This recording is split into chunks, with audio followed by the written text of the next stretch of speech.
साधारण 2 वर्षापूर्वी अंतर्वलित सारटीमध्ये जरांगे पाटलांचा आरक्षणाच्या आंदोलनावर जो सरकारकडून हल्ला झाला आणि ते चिरडण्याचा प्रयत्न झाला, त्या काळाच्या दरम्यान जेव्हा शरद पवार साहेब आणि इतर सर्व नेते मंडळी विरोधात असणारी जे आंदोलनकर्ते मनोजदादांना भेटायला गेले, त्यावेळेची ही व्हिडिओ क्लिप पहिल्यांदा ऐका. त्यानंतर आपण समजून घेऊ की सरकारनं मध्यंतरीच्या काळात असं नेरेटिव्ह सेट केलं की शरद पवार साहेब हे जरांगे पाटलांच्या मागे रसद पुरवतात किंवा आंदोलनाला कशा पद्धतीनं शरद पवारांचे बॅक आहे ते असं एक पाटलांचं विनय डाऊन करण्यासाठी जे प्रयत्न झाले त्याबद्दल आपण या व्हिडिओ बघा, नंतर बोलू आपण.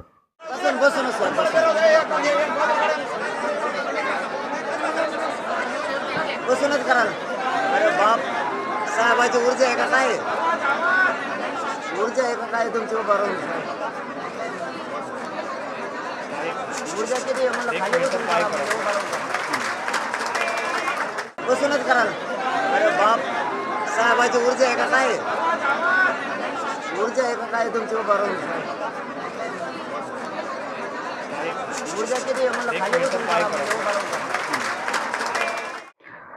ज्यावेळेसपासून एक लक्षात घ्या, देवेंद्र फडणवीस 2014 पासून सत्तेत आले आणि त्यावेळेसपासून त्यांनी एक गोष्ट करण्यास सुरुवात केली, कटाक्षानं पाळली.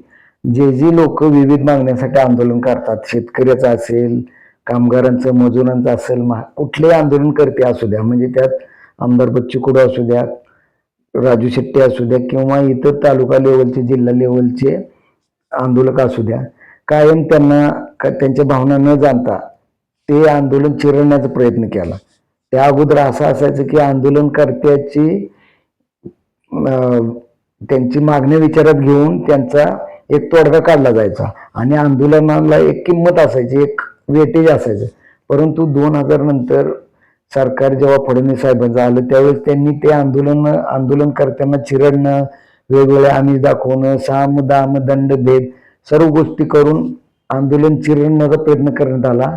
त्याच अनुषंगानं जेव्हा जरांगे पाटलांनी अंतरवालीमध्ये मराठा आंदोलन हातात घेऊन आंदोलनात बसले, त्यावेळेस हे व्यक्ती आंदोलनात उठत नाही असं म्हणून त्यांनी इतका अमानुष लाठीचार्ज केला, भयंकर पद्धतीनं. म्हणजे जनरल डायरनं ज्या पद्धतीनं जालियनवाला बागेत घडवलं त्याच्याशी तुलना करायला काय हरकतच नाही. अशा पद्धतीनं डोकी फोडली, घराघरात घुसून हुडकून आंदोलनकर्त्याला मारण्याचा प्रयत्न झाला. मग एवढं झाल्यानंतर ते आंदोलनकर्ते मनोजदादा जरांगे पाटील तिथं कोणी जरी असलं तरी घाबरले.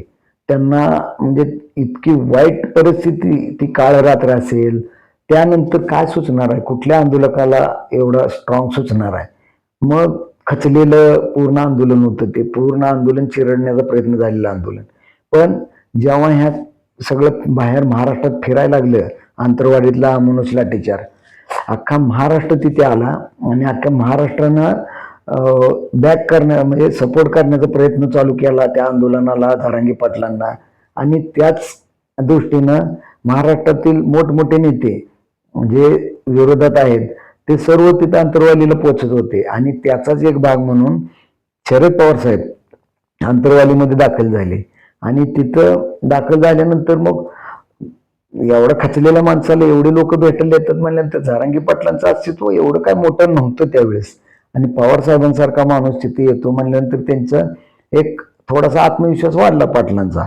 आणि ज्यावेळेस पवार साहेब म्हणले मी काहीतरी बोलायचं आहे, मग माईक दिला आणि माईक दिल्यानंतर पवार साहेब उठून उभारून बोला लागल्यावर जरांगे पाटील म्हणाले बसून बोलले तर चालतं, काय हरकत नाही, पण पवार साहेब म्हणाले मी उठून बोलतो. मग ती ऊर्जा बघून त्या म्हातारपणात पवार साहेबांच्या ह्या वयात त्यांना त्यांची ऊर्जा बघून जरांगे पाटील भारावले आणि त्यांनी उच्चार केला की किती ऊर्जा आहे पवार साहेबांच्या ह्याच्यात.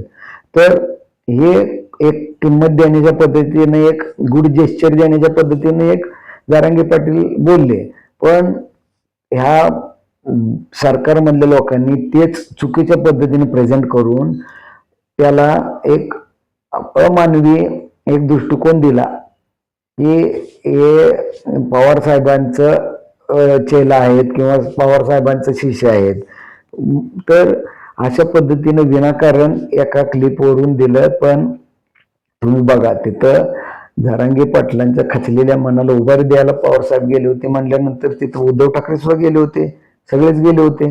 त्यावेळी त्यांचं कौतुक केलेलं वेगळ्या पद्धतीने सादर करून मग मला सांगा, हे भारतीय जनता पार्टीच्या प्रमुख नरेंद्र मोदी ज्यावेळेस शरद पवारांच्या बारामतीत जातात आणि जातात ते पाप नाही बरं का, आणि जातात ते जातात, पवार साहेबांना गुरु मानतात, गुरु मानतात ते मानतात ते पण पाप नाही.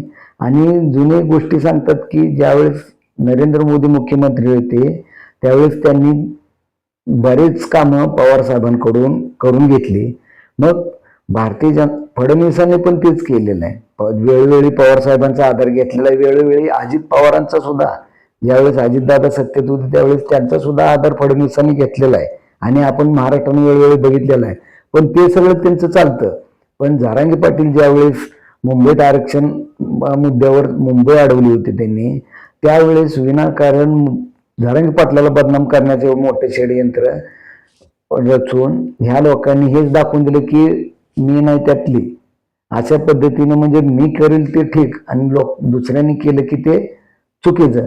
तर अशा पद्धतीने एक नेरेटिव्ह सेट केलंय. तर प्रत्येकाने ही गोष्ट लक्षात घ्यावी की जरांगे पाटलांच्या प्रत्येक कृतीला जर विनाकारण जर कोण वेगळ्या पद्धतीने दाखवत असेल तर आपण तिथं उभारून प्रत्येकानं ती कशा पद्धतीनं आणि खरंच जरांगे पाटलांच्या आपण प्रत्येक गोष्ट बघितली तर त्यांना एक मानण्यासारखीच गोष्ट आहे. आणि इथून पुढे आपण अशा पद्धतीच्या प्रत्येक नेगेटिव्हला उत्तर देत जाऊ, प्रत्येकानं ताकदीनं उभं राहू, एवढंच मी माझं म्हणणं आहे. जय हिंद, जय महाराष्ट्र.